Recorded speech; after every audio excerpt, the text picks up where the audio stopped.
BVB ಕಾಲೇಜಿನ ವಿದ್ಯಾರ್ಥಿನಿ ನೇಹಾ ಹಿರೇಮಠರವರನ್ನು ಹತ್ಯೆ ಮಾಡಿದ ಆರೋಪಿ ಫಯಾಜ್ನನ್ನು ಎನ್ಕೌಂಟರ್ ಮಾಡಬೇಕು ಎಂದು ಮಾಜಿ ಸಂಸದ ಕೆ ವಿರೂಪಾಕ್ಷಪ್ಪ ಆಗ್ರಹಿಸಿದರು. ನೇಹಾ ಹತ್ಯೆ ಖಂಡಿಸಿ ಸಿಂಧನೂರು ತಾಲೂಕಾ ನಾಗರಿಕ ಹಿತರಕ್ಷಣಾ ವೇದಿಕೆ ವತಿಯಿಂದ ಸೋಮವಾರ ಹಮ್ಮಿಕೊಂಡಿದ್ದ ಬೃಹತ್ ಪ್ರತಿಭಟನೆಯಲ್ಲಿ ಅವರು ಮಾತನಾಡಿದರು. ಮನುಷ್ಯತ್ವ ಇಲ್ಲದವರು ಇಂತಹ ಕೃತ್ಯವನ್ನು ಮಾಡುತ್ತಾರೆ. ಇದನ್ನು ರಾಜ್ಯದ ಎಲ್ಲ ಜನತೆ ಖಂಡಿಸಲೇಬೇಕು. ರಾಜ್ಯ ಸರ್ಕಾರ ಆರೋಪಿಯನ್ನು ಎನ್ಕೌಂಟರ್ ಮಾಡಬೇಕು. ಆದರೆ ಸಿದ್ದರಾಮಯ್ಯನ ಹತ್ತಿರ ಆ ಧೈರ್ಯ ಇಲ್ಲ. ಆತ ಮುಸ್ಲಿಮರ ಓಲೈಕೆಗಾಗಿ ರಾಜಕಾರಣ ಮಾಡುತ್ತಿದ್ದಾರೆ ಎಂದು ಗುಡುಗಿದರು.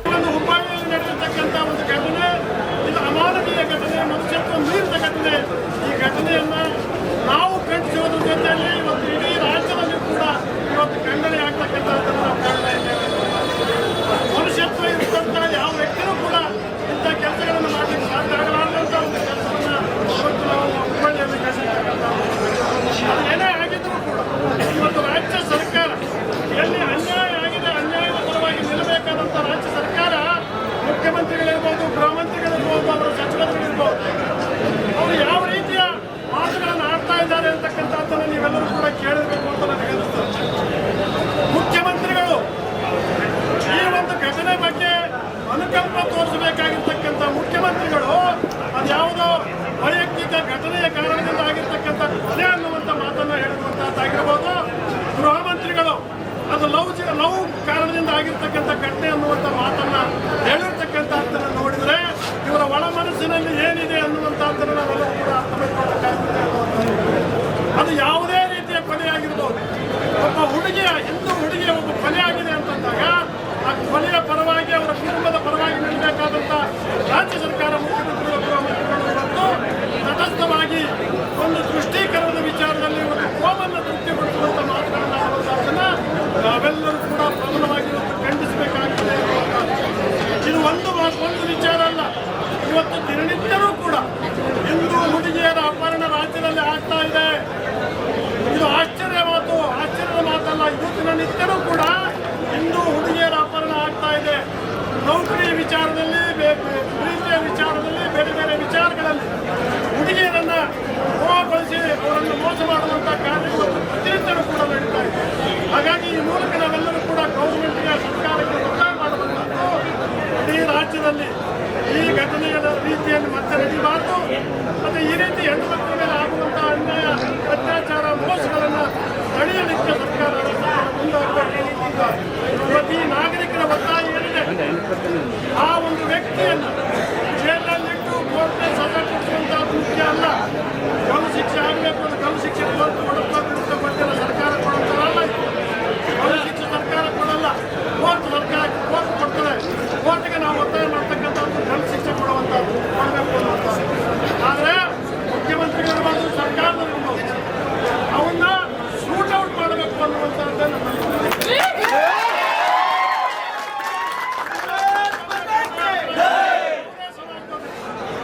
ಯಾವುದೇ ಸಮಾಜವು ಈ ರೀತಿಯ ತಪ್ಪುಗಳನ್ನು ಮಾಡುವಂಥ ಸಂದರ್ಭದಲ್ಲಿ ಶೂಟ್ ಔಟ್ ಮಾಡುವಂಥ ಕಾನೂನನ್ನು ಮಾಡಬೇಕು ಅನ್ನುವಂಥದ್ದೇ ಸರ್ಕಾರಕ್ಕೆ ನಾವು ಒತ್ತಾಯ ಮಾಡುವಂಥದ್ದು. ಆದರೆ ಸಿದ್ದರಾಮಯ್ಯ ಅವರ ಜೀವನದಲ್ಲಿ ಯಾರು ಅವನ ಹತ್ರ ಧೈರ್ಯ ಇಲ್ಲ. ಸಿದ್ದರಾಮಯ್ಯನ ಹತ್ರ ಸಿದ್ದರಾಮಯ್ಯ ಮಾಡೋಕ್ಕಾಗಲ್ಲ. ಆದರೂ ಕೂಡ ಹಾಗಾಗಿ ನಾನು ಮತ್ತೊಮ್ಮೆ ನಾನು ಸರ್ಕಾರಕ್ಕೆ ಒತ್ತಾಯ ಮಾಡ್ತೇನೆ, ಅವರಿಗೆ ಶೂಟ್ ಔಟ್ ಮಾಡಬೇಕು. ಗಲ್ಲು ಶಿಕ್ಷೆ ಮಾಡೋದು ಕೋರ್ಟ್, ಸರ್ಕಾರ ಗಲ್ಲು ಶಿಕ್ಷೆ ಮಾಡೋಕ್ಕಾಗಲ್ಲ. ಸರ್ಕಾರ ಮಾಡಬೇಕಾಗಿರ್ತಕ್ಕಂಥದ್ದು ಶೂಟ್ ಮಾಡಬೇಕು. ನಂತರ ಸೋಮನಾಥ ಶಿವಾಚಾರ್ಯ ಸ್ವಾಮೀಜಿ ಮಾತನಾಡಿ, ಕೂಡಲೇ ಸರ್ಕಾರ ಆರೋಪಿ ಫಯಾಜ್ಗೆ ಕಠಿಣ ಶಿಕ್ಷೆ ವಿಧಿಸಬೇಕು. ಒಂದು ವೇಳೆ ನಿಮ್ಮ ಕೈಯಲ್ಲಿ ಆಗದಿದ್ದರೆ ಹಿಂದೂ ಸಮಾಜದವರಿಗೆ ಒಪ್ಪಿಸಿ, ಅವರೇ ಶಿಕ್ಷೆ ಕೊಡುತ್ತಾರೆ ಎಂದರು. ನೋಡಿದಾಗ ನಮ್ಮೆಲ್ಲೋ ಹಿಂದೂ ಧರ್ಮ ಕುಂಭಕರ್ಣ ರೀತಿ ಮಕ್ಕೊಂಡಿದೆ ಅನಿಸ್ತಾ ಇದೆ. ಒಂದು ದಿನದ ಹೋರಾಟಕ್ಕೆ ಸೀಮಿತ ಆಗಲಾರದನೆ ಇದನ್ನ ಬೃಹತ್ವಾಗಿರ್ತಕ್ಕಂಥ ಹೋರಾಟ ಮಾಡುವ ಮುಖಾಂತರವಾಗಿ ಫಯಾಜ್ ಅವರಿಗೆ ನಿಜವಾಗಲೂ ಕೂಡ ಗಲ್ಲು ಶಿಕ್ಷೆ ಅದೆಲ್ಲ ಮಾಡೋದಕ್ಕಿಂತ ಎನ್ಕೌಂಟರ್ ಮಾಡುವ ಮುಖಾಂತರವಾಗಿ ಇನ್ನೊಂದು ಸಲ ಹಿಂದೂ ಹೆಣ್ಣು ಮಕ್ಕಳನ್ನು ಮುಟ್ಟಬೇಕಾದ್ರೆ 100 ಸಲ ವಿಚಾರ ಮಾಡ್ತಕ್ಕಂತಹ ಒಂದು ವ್ಯವಸ್ಥೆ ಆಗಬೇಕಾಗಿರ್ತಕ್ಕಂತಹದಾಗಿದೆ. ಏನಾದರೂ ನಿಮ್ಮ ಕಡೆ ಆಗ್ಲಿಕ್ಕಂದ್ರೆ ನಮ್ಮ ಹಿಂದೂ ಸಮಾಜದವರ ಕೈಯಾಗ ಕೊಡ್ರಿ. ಹಿಂದೂ ಸಮಾಜದವರು ಕೇವಲ 5 ನಿಮಿಷದಲ್ಲಿ ಅದಕ್ಕೆ ಪ್ರತಿ ಉತ್ತರವನ್ನು ಕೊಡ್ತಕ್ಕಂತಹ ಎಲ್ಲರೂ ಕೂಡ ಇದ್ದಾರೆ. ಇದನ್ನ ರಾಜಕೀಯ ಪಕ್ಷಗಳು, ಸಂಘಟನೆಗಳು ಎಲ್ಲವನ್ನ ಮೀರಿ ನಾವೆಲ್ಲರೂ ಕೂಡ ಒಂದೇ ಅಂತಕ್ಕಂತಹ ಭಾವನೆಯನ್ನು ತಾಳಿ ನೇಹಾ ಹಿರೇಮಠ ಅವರಿಗೆ ನ್ಯಾಯವನ್ನು ಕೊಡಿಸ್ತಕ್ಕಂಥದ್ದಾಗಬೇಕು. ಅವರ ಮುಖಾಂತರವಾಗಿ ಯಾವಾಗಲೂ ಕೂಡ ಹೆಣ್ಣು ಮಕ್ಕಳ ಮೇಲೆ ದೌರ್ಜನ್ಯವನ್ನ ಆಗಲ್ಲದೆ ಇರತಕ್ಕಂಥ ಒಂದು ಕಠಿಣ ಕಾನೂನನ್ನು ಕೂಡ ತರಬೇಕು ಅಂತಕ್ಕಂತಹ ಮಾತುಗಳನ್ನು ಈ ಸಮಯದಲ್ಲಿ ಹೇಳಿ. ತದನಂತರ ಮಹಿಳಾ ಮುಖಂಡೆ ಮಲ್ಲಮ್ಮ ಹಾಗೂ ವಿದ್ಯಾರ್ಥಿ ಅಕ್ಷತಾ ಹಿರೇಮಠ್ ಮಾತನಾಡಿ, ಇಂತಹ ಘಟನೆಗಳಿಂದ ಕಾಲೇಜುಗಳಿಗೆ ಹೆಣ್ಣು ಮಕ್ಕಳನ್ನು ಕಳುಹಿಸಲು ಪಾಲಕರು ಭಯ ಪಡುತ್ತಿದ್ದಾರೆ. ಹೀಗಾಗಿ ಸಿದ್ದರಾಮಯ್ಯ ಅವರೇ ಮೊದಲು ಆರೋಪಿಗೆ ಗಲ್ಲು ಶಿಕ್ಷೆ ಕೊಡಿ, ಇಂತಹ ಘಟನೆಗಳು ನಡೆಯದಂತೆ ದಿಟ್ಟ ಕ್ರಮ ಕೈಗೊಳ್ಳಿ ಎಂದು ಒತ್ತಾಯಿಸಿದರು.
ಈ ಕರ್ನಾಟಕದಾಗಿರೋ ಎಲ್ಲ ಹೆಣ್ಮಕ್ಳಿಗೂ ಮುಂದೆ ಪ್ರಾಬ್ಲಮ್ ಆಗೇ ಆಗುತ್ತೆ.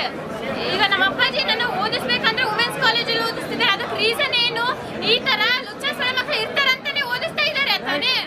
ಈಗ ನಾವು ಓದಿಲ್ಲ ಅಂತ ನಮ್ಮಪ್ಪ ಬಿಡಿಸ್ತೀನಿ ಅಂತಾರೆ ಕಾಲೇಜ್. ನಿನಗೂ ಹಿಂಗ ಆಗ್ಬೋದಲ್ಲಮ್ಮ, ಬಿಡಿಸ್ತೀನಿ. ಸರ್ಕಾರದವರು ಏನು ಮಾಡೋದಿಲ್ಲ, ಇಷ್ಟೇ ಮುಚ್ಚಾಕ್ಬಿಡ್ತಾರೆ. ನಿನಗ ಬಿಡಿಸ್ಬಿಡ್ತೀನಿ ಕಾಲೇಜ್ ಅಂತ ಹೇಳ್ತಾರೆ. ನಾನು ಓದಿಲ್ಲ ಅಂದ್ರೆ, ನಾನು ಜಾಬ್ ಮಾಡಿಲ್ಲ ಅಂದ್ರೆ ಮುಂದೆ ನನ್ನ ಗಂಡ ಹೆಂಗ್ ಸಿಗ್ತಾನೋ ಅಂತ ನನಗೆ ನೋಡ್ಕೊಂತಾನೆ ಇಲ್ಲೋ ಅಂತ ನನಗೆ ಏನ್ ಮಾಡ್ತಾನೋ ಅದ್ರ ಮೇಲೆ ಡಿಪೆಂಡ್ ಆಗಿರೋಕ್ ಆಗಲ್ಲ ತಾನೇ. ಏನ್ರಿ ನಮ್ ಲೈಫನ್ನ ಹಾಳಾಗೋಗುತ್ತೆ. ಅವಾಗ ಸರ್ಕಾರದವರು ಅದಕ್ಕೆ ಜೈಲ್ ಶಿಕ್ಷೆ ಮಾಡ್ಲೇಬೇಕು, ಕೇಸ್ಲೇಬೇಕು. ಈ ಸಂದರ್ಭದಲ್ಲಿ ಹಿಂದೂ ಜಾಗರಣ ವೇದಿಕೆಯ ಶ್ರೀಕಾಂತ್, ಆರ್ಡಿಸಿಸಿ ಬ್ಯಾಂಕ್ ನಿರ್ದೇಶಕ ಪಂಪನಗೌಡ ಬಾದರ್ಲಿ, ಜೆಡಿಎಸ್ ಅಧ್ಯಕ್ಷ ಬಸವರಾಜ್ ನಾಡಗೌಡ ಆರೋಪಿಗೆ ಕಠಿಣ ಶಿಕ್ಷೆ ವಿಧಿಸುವಂತೆ ಒತ್ತಾಯಿಸಿದರು.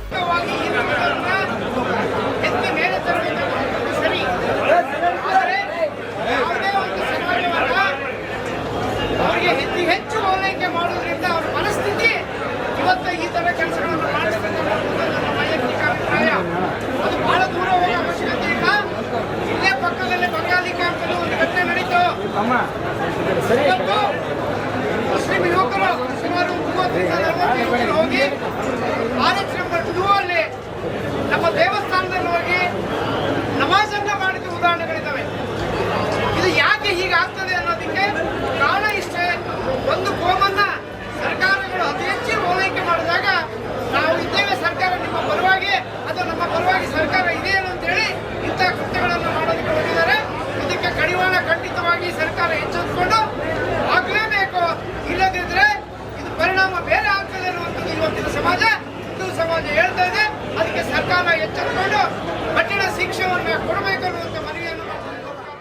ಎದ್ದಲದೊಡ್ಡಿಯ ಮಹಾಲಿಂಗ ಮಹಾಸ್ವಾಮಿ, ಬಂಗಾರಿ ಕ್ಯಾಂಪಿನ ಸದಾನಂದ ಶರಣರು, ರೌಡ್ಕುಂದಾದ ಶಿವಯೋಗಿ ಶಿವಾಚಾರ್ಯ, ಮುಖಂಡರಾದ ಸೋಮನಗೌಡ ಬಾದರ್ಲಿ, ಅಮರೇಗೌಡ ವೀರಪಾಪುರ, ರಾಜೇಶ್ ಹಿರೇಮಠ್, ಕೆ ಹನ್ಮೇಶ್, ಸಿದ್ದರಾಮೇಶ್ ಮನ್ನಾಪುರ, ಟಿ ಪಂಪನಗೌಡ, ಆದಿ ಬಸವ, ವೀರೇಶ್ ಯಡಿಯೂರ್ಮಠ್, ಬಾಬುಗೌಡ ಬಾದರ್ಲಿ, ಪ್ರಭುರಾಜ್, ಶೇಖರಪ್ಪ ಗಿಣಿವಾರ್, ಅಮರೇಶ್ ಮಾಡ್ಸಿರ್ವಾರ್, ವೈ ನರೇಂದ್ರನಾಥ್, ಸುಮಿತ್ ತಡ್ಕಲ್, ಸೈಯದ್ ಆಸಿಫ್ ಸೇರಿದಂತೆ ಅನೇಕ ಮುಖಂಡರು, ಮಹಿಳೆಯರು, ವಿದ್ಯಾರ್ಥಿಗಳು ಭಾಗವಹಿಸಿದ್ದರು.